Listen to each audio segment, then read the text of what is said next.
Hello everyone, welcome to the another episode of Magic Hands of Deepa. എന്തൊക്കെയുണ്ട് വിശേഷം? എല്ലാവരും സുഖമായിട്ടിരിക്കുകയാണല്ലോ അല്ലേ? അപ്പം ഞാൻ ഇന്ന് ഒരു അടിപൊളി തമിഴ്നാട് റെസിപ്പി ആയിട്ടാണ് വന്നിരിക്കുന്നത്. അപ്പോൾ അതെന്താണെന്ന് നോക്കാം, അതെങ്ങനെയാണ് ചെയ്യുന്നതെന്ന് നോക്കാം. നമ്മുടെ സാധാരണ ചെയ്യുന്നതിനേക്കാട്ടിലും ഒത്തിരി വ്യത്യാസമായിട്ടാണ് അവരുടെ പല റെസിപ്പികളും ഉള്ളത്. അപ്പോൾ ഞാനത് എങ്ങനെയാണെന്ന് നിങ്ങൾക്ക് കാണിച്ചു തരാമെന്ന് വിചാരിച്ചു.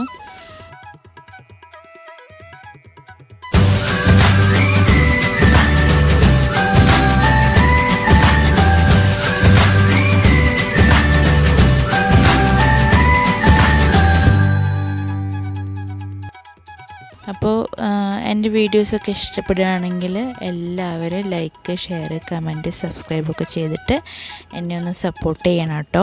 കുറേ പേര് വീഡിയോ കാണുന്നുണ്ട്, അവരൊന്നും എനിക്ക് ഫീഡ്ബാക്കൊന്നും അയക്കുന്നില്ല, പിന്നെ സബ്സ്ക്രൈബ് ചെയ്യാതെയാണ് വീഡിയോ കാണുന്നത്. അപ്പോൾ എല്ലാവരും ഒന്ന് സബ്സ്ക്രൈബ് ചെയ്യണേ. ഞാനൊരു പാന് ചൂടാക്കിയിട്ട് അതിലേക്ക് വെളിച്ചെണ്ണ ഒഴിച്ചിട്ടുണ്ട്. പിന്നെ അതിലേക്ക് ചെറുതായിട്ട് അരിഞ്ഞ് വെച്ചിരിക്കുന്ന സവോള ഇട്ട് നല്ലപോലെ വഴറ്റി കൊടുക്കാം. മീഡിയം ഫ്ലെയിമാണ് വെച്ചിരിക്കുന്നത്. ഇനി നമുക്കതിലേക്ക് ചെറുതായിട്ട് അരിഞ്ഞ് വെച്ചിരിക്കുന്ന വെളുത്തുള്ളി ചേർത്ത് കൊടുക്കാം. വെളുത്തുള്ളി ഞാൻ അരിഞ്ഞിട്ടാണ് എടുത്തിരിക്കുന്നത്, ചതച്ചിട്ടില്ല. പക്ഷേ ഇഞ്ചി ചതച്ച് വെച്ചതിരിക്കുന്നുണ്ട് കേട്ടോ.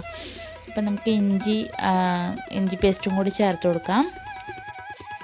ഇനി നമുക്കിതിൻ്റെ പച്ചമണം മാറുന്നിടം വരെ നല്ലപോലെ മീഡിയം ഫ്ലെയിമിലിട്ട് ഇതിൻ്റെ കളറൊന്ന് ചേഞ്ച് ആവുന്നിടം വരെ നല്ലപോലെ വഴറ്റിയെടുക്കാം. ഇതിലേക്ക് നമുക്ക് സ്ലൈസായിട്ട് വെച്ചിരിക്കുന്ന പച്ചമുളക് ചേർത്ത് കൊടുക്കാം കേട്ടോ.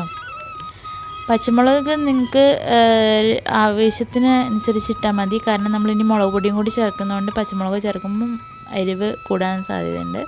ഇപ്പോൾ ഞാനിവിടെ 3 എണ്ണമാണ് ഇട്ടെടുത്തിരിക്കുന്നത്. ഇനി നമുക്ക് ചെറുതായിട്ട് അരിഞ്ഞ് വെച്ചിരിക്കുന്ന തക്കാളി ചേർത്ത് കൊടുക്കാം. തക്കാളി ചേർത്തതിന് ശേഷം നല്ലപോലെ ഇളക്കി യോജിപ്പിച്ച് കൊടുക്കാം. അപ്പോൾ ഞാനിവിടെ 2 വലിയ തക്കാളിയാണ് എടുത്തിരിക്കുന്നത്. നല്ലപോലെ പഴുത്ത തക്കാളിയായിരുന്നു കേട്ടോ. അപ്പോൾ ഞാനത് ചെറുതായിട്ട് അരിഞ്ഞിട്ട് ആണ് ഇട്ടിരിക്കുന്നത്. ഇനി നമുക്കതിലേക്ക് ഒരു കൈ നിറച്ചും കറിവേപ്പില ഇട്ട് കൊടുക്കാം. അതിൻ്റെ കൂടെ തന്നെ നമുക്ക് ചെറുതായിട്ട് അരിഞ്ഞ് വെച്ചിരിക്കുന്ന മല്ലിയിലയും കൂടി ചേർത്ത് കൊടുക്കാം കേട്ടോ. തമിഴ്നാട്ടുകാർക്ക് മല്ലിയില ഇല്ലാണ്ട് ഒരു വിഭവം കുറവാണ്. അവർക്ക് അധികം മല്ലിയില ഉപയോഗിക്കുന്നുണ്ട്. പിന്നെ ഞങ്ങൾ കുറച്ച് കാലം മധുരയിലായിരുന്നു, അത് കാരണം ആ ശീലം ഞങ്ങൾക്കും കിട്ടിയിട്ടുണ്ട്. ഞങ്ങൾക്കും മല്ലിയില ഒഴിവാക്കാൻ പറ്റാത്തൊരു സംഭവമാണ്. അപ്പോൾ അതിപ്പോൾ നല്ലപോലെ ജ്യൂസി ആയിട്ടുണ്ട്. ഇനി നമുക്ക് ഈ തക്കാളി നല്ലപോലെ ഒന്ന് ഉടച്ചു കൊടുക്കാം. വേവാത്ത തക്കാളിയും കൂടി, അതായത് കട്ടിയായിട്ട് കിടക്കുന്ന തക്കാളി ഒന്നും കൂടി നല്ലപോലെ ഒന്ന് ഉടച്ചിട്ട് കൊടുക്കാം. അപ്പോൾ ഇതിൻ്റെ എണ്ണ തെളിഞ്ഞ് തുടങ്ങിയിട്ടുണ്ട്. ഇനി നമുക്കിതിലേക്ക് പൊടികൾ ചേർത്ത് കൊടുക്കാം. അപ്പോൾ ഞാൻ 1/2 ടീസ്പൂൺ മഞ്ഞൾപ്പൊടി ചേർത്ത് കൊടുക്കുന്നുണ്ട്. അതിൻ്റെ കൂടെ തന്നെ നമുക്ക് മുളക് പൊടി ചേർത്ത് കൊടുക്കാം. കാശ്മീരി മുളക് പൊടിയും കൂടി വേണമെങ്കിൽ ചേർക്കാം കേട്ടോ. കളറ് അത്യാവശ്യം നല്ല വേണ്ടവർക്ക് കാശ്മീരി മുളക് പൊടി ചേർത്ത് കൊടുക്കാം. ഇനി നമുക്ക് മല്ലിപ്പൊടിയാണ് ചേർത്ത് കൊടുക്കാനുള്ളത്. അപ്പോൾ ഞാൻ 2 ടീസ്പൂൺ മല്ലിപ്പൊടിയാണ് ചേർക്കുന്നത്. ഇനി നമുക്കിതിലേക്ക് ആവശ്യത്തിനനുസരിച്ചുള്ള ഉപ്പ് ചേർത്ത് കൊടുക്കാം. ഉപ്പ് ചേർത്ത് കൊടുത്തതിന് ശേഷം ഇതേപോലെ നല്ലപോലെ ഇളക്കി യോജിപ്പിച്ച് കൊടുക്കുക. പൊടികളുടെ പച്ചമണം മാറുന്നിടം വരെ നല്ലപോലെ ഒന്ന് ഇളക്കി യോജിപ്പിച്ച് കൊടുക്കണം. തീ ഒന്ന് കുറച്ച് വയ്ക്കുക, അല്ലെങ്കിൽ മുളക് പൊടി കരിയാൻ സാധ്യതയുണ്ട് കേട്ടോ. ഇനി ഇതിലേക്കിപ്പോൾ നോക്കി നോക്കുക, എണ്ണകൾ തെളിഞ്ഞ് വരുന്നുണ്ട്. ഇനി നമുക്കിതിലേക്ക് കുറച്ച് വെള്ളം ഒഴിച്ചു കൊടുക്കാം. വെള്ളം ഒഴിച്ച് കൊടുത്തതിന് ശേഷം നല്ലപോലെ ഒന്ന് ഇളക്കി യോജിപ്പിച്ച് കൊടുക്കുക. എന്നിട്ട് ഇതൊന്ന് അടച്ച് വെച്ചിട്ട് വേവിച്ചെടുക്കാം.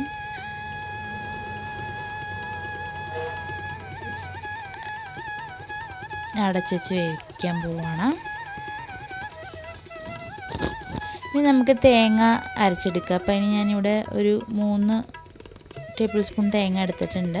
അതിലേക്ക് കുറച്ച്, അതായത് 2 പിഞ്ച് ഏലക്കാപ്പൊടി, അത് ഏലക്ക പൊടിച്ചതാണ് ഇവിടെ ഉള്ളത്, അതുകൊണ്ട് ഞാൻ ഏലക്കപ്പൊടി ചേർത്തു. അല്ലാണ്ട് ഏലക്കയാണ് ചേർക്കണമെന്ന് വെച്ചാൽ ഒരു 2-3 ഏലക്ക ചേർക്കാം.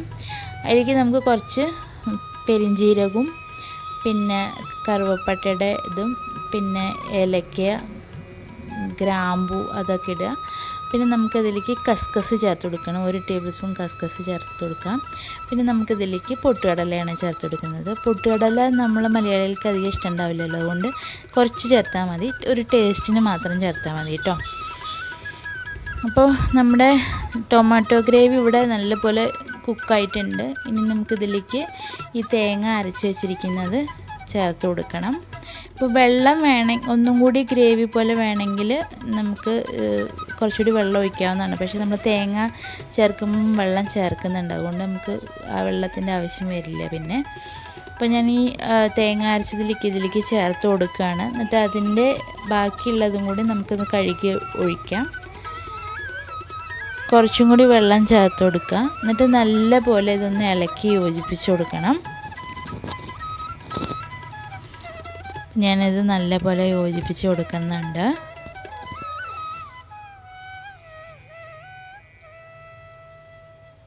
ഇനി നമുക്കിതിലേക്ക് വേണമെങ്കിൽ കുറച്ചുകൂടി വെള്ളം ചേർക്കാം. തിളപ്പിച്ച് കഴിയുമ്പോൾ ഒന്നുകൂടി കട്ടിയാവുന്നതാണ്. ഇനി നമുക്കൊന്ന് അടച്ചു വെച്ചിട്ട് മീഡിയം ഫ്ലെയിമിൽ ഈ തേങ്ങ ഒന്ന് വേവുന്നിടം വരെ, പിന്നെ വെള്ളം വറ്റിയിട്ടൊന്ന് ചാറ് കുറുകുന്നിടം വരെ ഒന്ന് വേവിച്ചെടുക്കാം കേട്ടോ. അപ്പോൾ നമ്മുടെ ഗ്രേവിയിൽ നല്ല തിള വന്നിട്ടുണ്ട്. നോക്കി നോക്കൂ, എണ്ണയൊക്കെ തെളിഞ്ഞ് വന്നിട്ടുണ്ട്. ഇനി നമുക്കൊന്ന് ഇളക്കി യോജിപ്പിച്ച് കൊടുക്കണം. അപ്പോൾ ഒന്നും കൂടി ഗ്രേവി ഒന്ന് കുറയ്ക്കാനാണ് എൻ്റെ തീരുമാനം. അപ്പോൾ ഞാൻ ഒന്നും കൂടെ ഒന്ന് അടച്ചു വെച്ചിട്ട് ഒരു 5 മിനിറ്റും കൂടി വേവിക്കാമെന്ന് വിചാരിച്ചു. അപ്പോൾ ഇത് ചപ്പാത്തിക്ക്, ഇഡലിക്ക്, ദോശയ്ക്കൊക്കെ പറ്റിയ കറിയാണ് കേട്ടോ. നമ്മൾ കഴിച്ച് നോക്കുമ്പോൾ നമുക്ക് പിന്നെ റെസ്റ്റോറൻറ്റ് സ്റ്റൈലൊരു കറി പോലെയൊക്കെ തോന്നും. അപ്പോൾ ഞാനിതിലേക്ക് ഇനി പുഴുങ്ങി വെച്ചിരിക്കുന്ന മുട്ട ചേർക്കുകയാണ്. ജസ്റ്റ് നടുവ് ഒന്ന് കീറി കൊടുക്കുക, അപ്പോൾ മസാല മുട്ടയുടെ ഉള്ളിലേക്കും കൂടി ഒന്ന് എത്തും. അപ്പോൾ ഞാനിവിടെ 6 മുട്ടയാണ് ചേർത്തിരിക്കുന്നത് കേട്ടോ. അപ്പോൾ നമുക്കിനി ഗ്രേവിയും കൊണ്ട് ഒന്ന് ഇളക്കി യോജിപ്പിച്ച് കൊടുക്കാം. മുട്ട ഫുള്ള് പൊതിഞ്ഞെടുക്കാം.